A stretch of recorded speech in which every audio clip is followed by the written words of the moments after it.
Good morning, dear students. Let us start the module 4, second part, that is stability analysis using root locus. So we will be discussing here introduction to the root locus, angle and magnitude condition, construction of root locus, and few examples. Consider a unity feedback control system shown in the figure. You can see the figure here. The open loop transfer function g of s of the system is given by g of s is equal to k divided by s plus 1. I want to make one point clear here.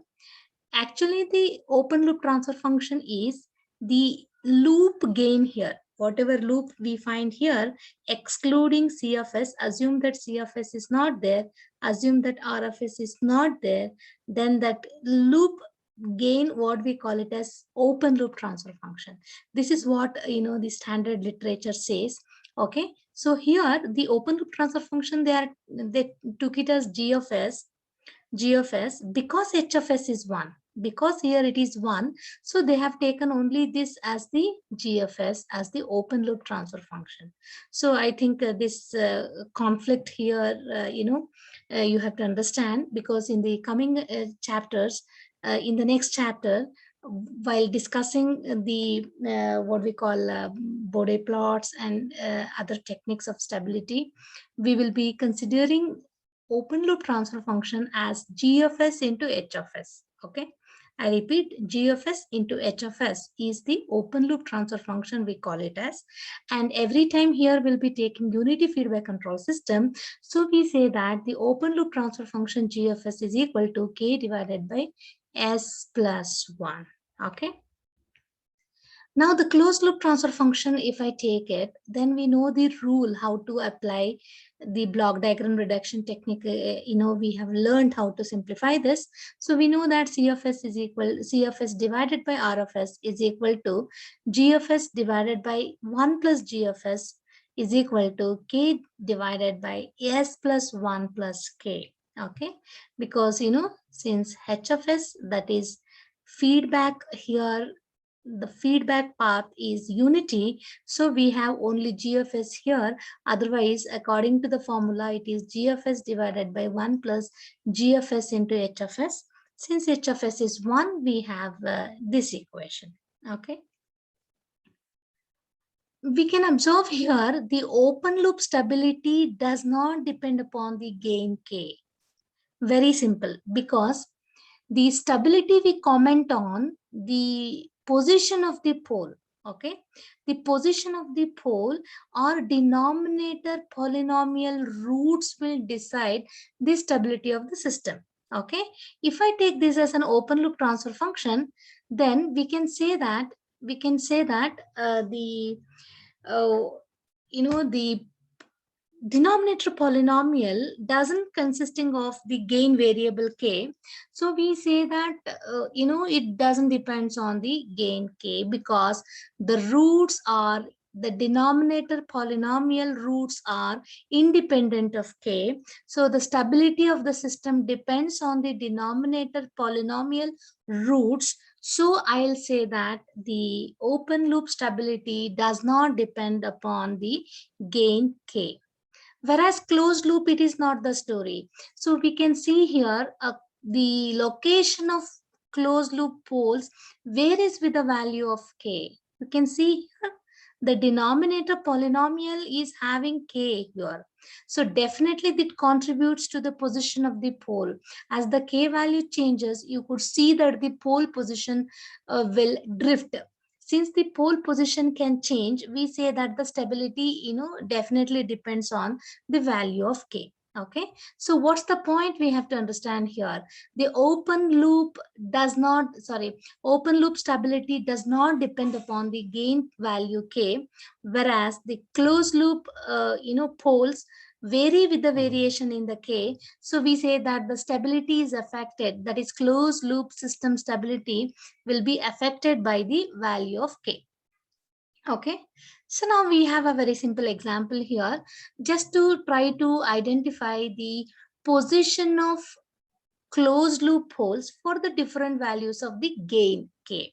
Okay, so here we deal with only positive values. So we take k big what we call greater than 0 here, and this is what the closed loop transfer function what we got it from the previous slide.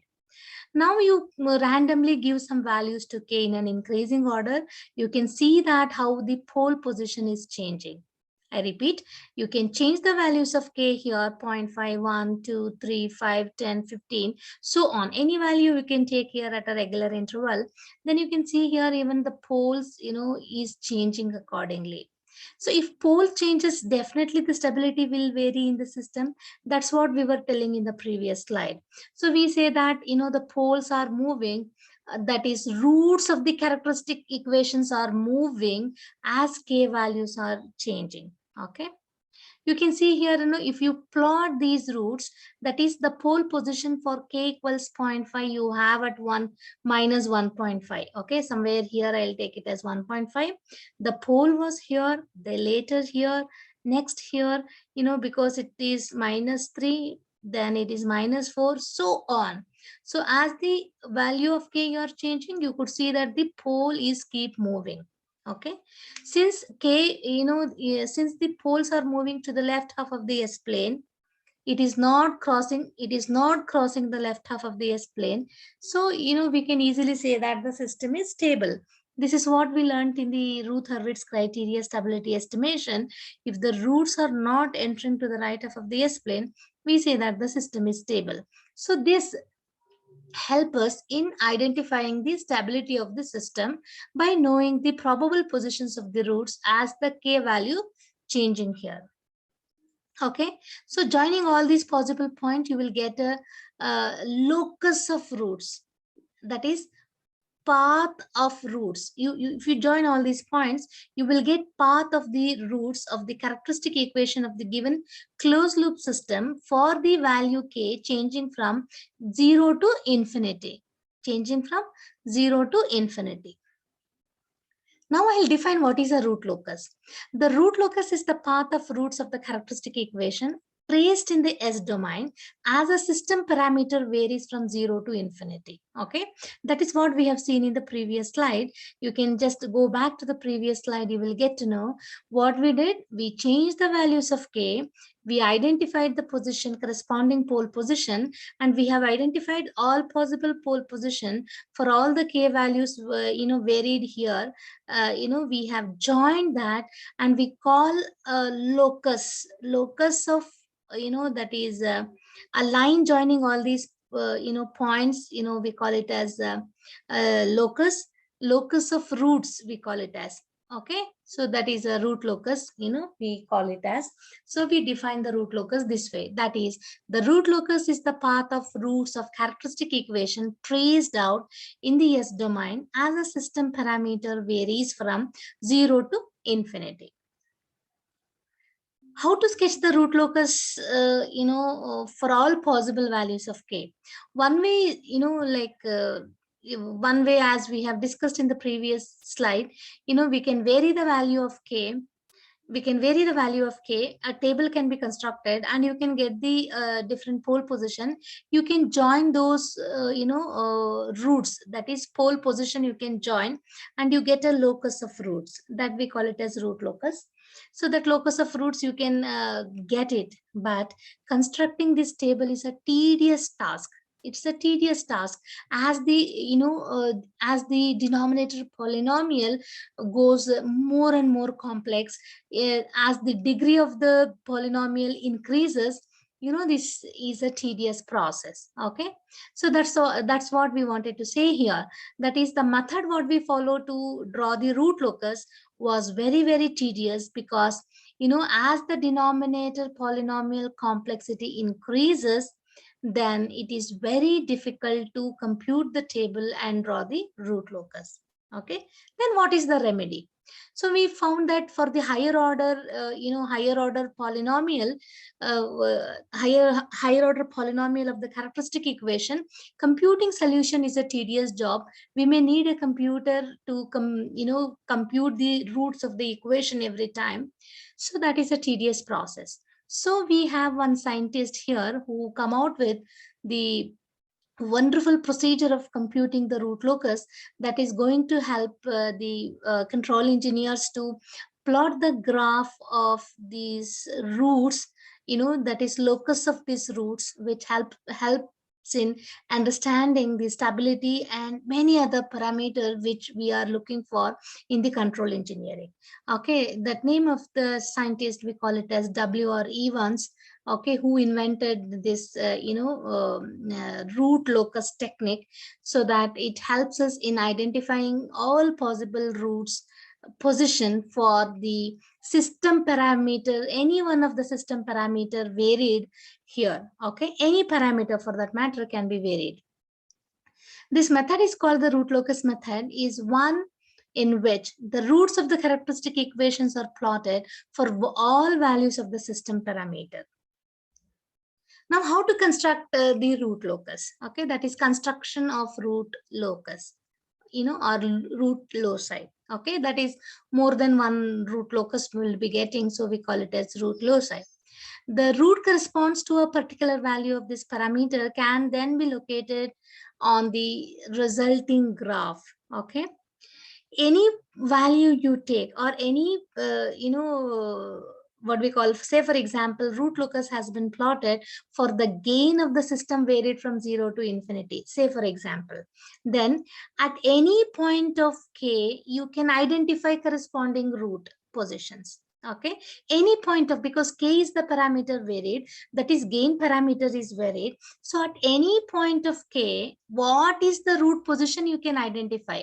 That's the speciality of the root locus. Okay, now usually we vary the gain. Okay, like that, there is no constraint. You can change any parameter of the open loop transfer function to draw the root locus. You can change any parameter, need not be chosen the gain all the time. You can change any parameter so that you can see how roots are changing. You can join these different positions of the roots to get the root locus.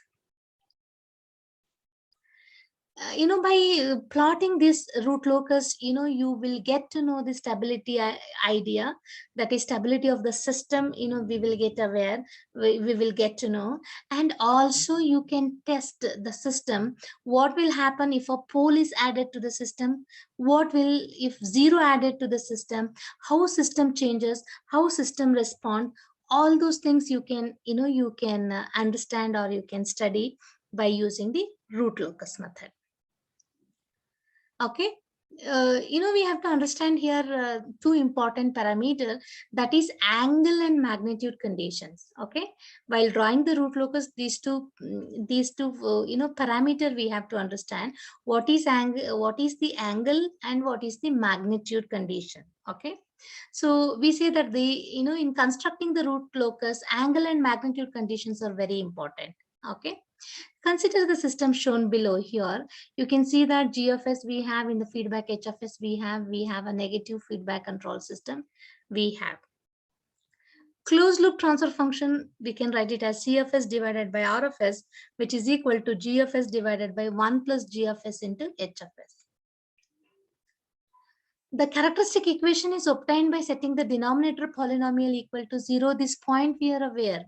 Okay, the closed loop transfer function denominator is called characteristic equation, which we are aware. We will equate that to 0 to get the characteristic equation. So 1 plus G of S into H of S is equal to 0 is the characteristic equation.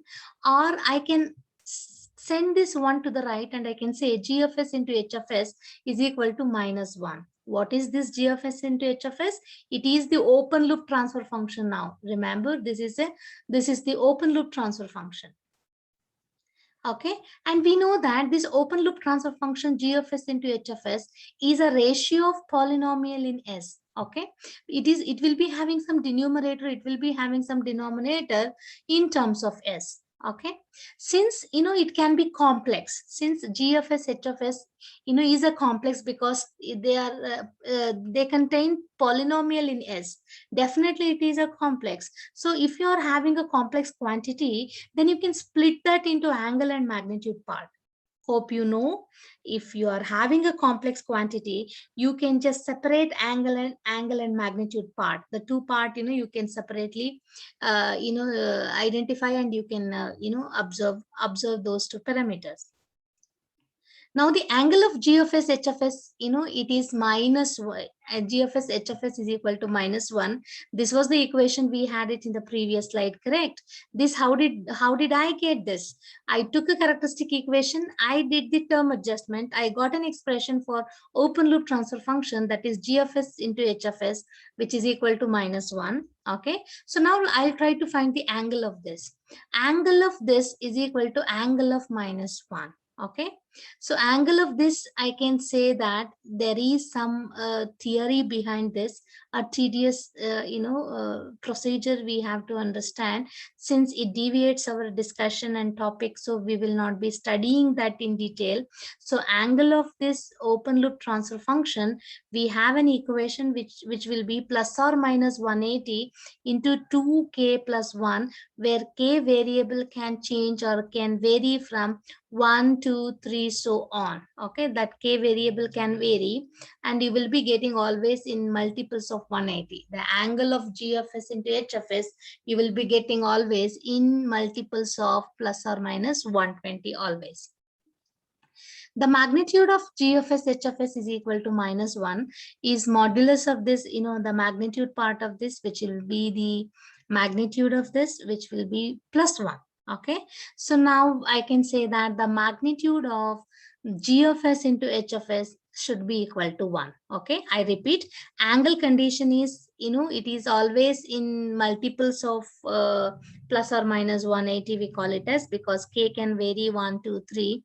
You will say that some constant multiple you will be having here into 180, plus or minus 180 we have. This is what the angle formula we call it as.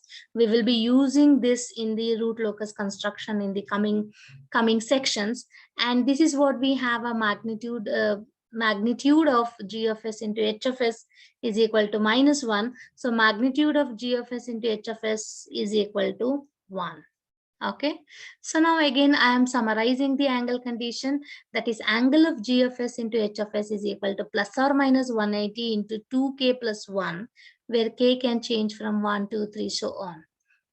Magnitude condition is G of S into H of S is equal to 1. That is what we have a magnitude condition.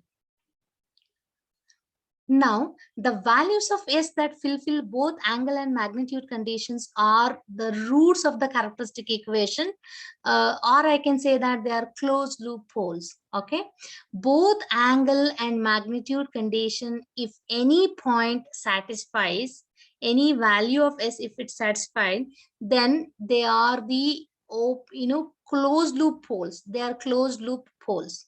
I repeat, the closed loop poles will always satisfy both angle and magnitude condition. Okay, so now we keep the magnitude condition same, fixed. We change only the angle. Okay, we'll change only the angle, because k changes, we'll see that angle, we are changing. Then you will see that the root locus can be constructed. Okay, locus of points in the complex plane satisfies the angle condition alone is the root locus. Okay, so what we do is, both angle and magnitude condition, if you are trying to satisfy, then what you will end up with the closed loop poles. Okay, you will end up with the closed loop poles. So if you are satisfying only the angle condition, then the locus of points in the complex plane satisfying the angle condition alone is the root locus. Okay, we find that different the roots are satisfying the angle condition. Okay, we will join all these the roots to get the root locus. Okay, but magnitude condition and angle condition both will be satisfied by the closed loop poles. Now, to apply angle and magnitude conditions graphically, we must first draw the pole zero plot of G of S into H of S in S plane. Okay, so how to find angle and magnitude of the open loop transfer function G of S h of s. How to find? Graphically. To find this angle and magnitude graphically, first you have to draw the pole zero plot of this g of s into h of s. Okay, so first we have to plot the pole zero plot. Okay, so I have an example here, that is g of s into h of s is equal to s plus 1 divided by s into s plus 3 into s plus 4. The numerator polynomial will give me these zeros, that is roots of this, we call it as 0. So if I equate s plus 1 is equal to 0, I got s is equal to minus 1. That means in the s plane, if you go to minus 1, then there exists a this is an open loop transfer function, correct? G of s into h of s. So I got this as the open loop 0 that I have identified. Now come to the denominator. You have three terms here. One is direct s, the other one is s plus 3, the third one is s plus 4. So now what I do is s is equal to 0, one pole you have. S plus 3 is equal to 0, which gives me s is equal to minus 3. There is another pole. S plus 4 is equal to 0. Equate this to 0. Then get an expression for s. That is s is equal to minus 4. That means at minus 4 you have a pole. So s is equal to 0, I have a pole. S is equal to minus 1, I have a 0. Why this is 0? Because numerator I have taken to have this root. And at minus 3 I have a root, at minus 4 I have a root. This is called pole zero plot for the given function. This is a open loop transfer function given. For this is what we call it as a pole zero plot. Okay, once we draw the pole zero plot, now I'll try to find the angle and magnitude. To find the angle and magnitude, you need one reference point. Without reference point, you cannot calculate the angle and magnitude graphically. So I have a reference point. So I have a point P now.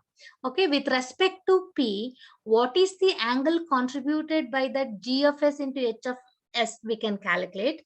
With reference to point P, what is the magnitude contributed by the transfer function G of S into H of S, we can easily calculate.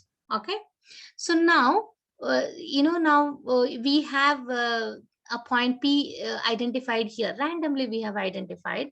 So what I do is I'll join all the roots to the point. Okay, and I'll take this anti-clockwise angle formed by these roots with the real axis.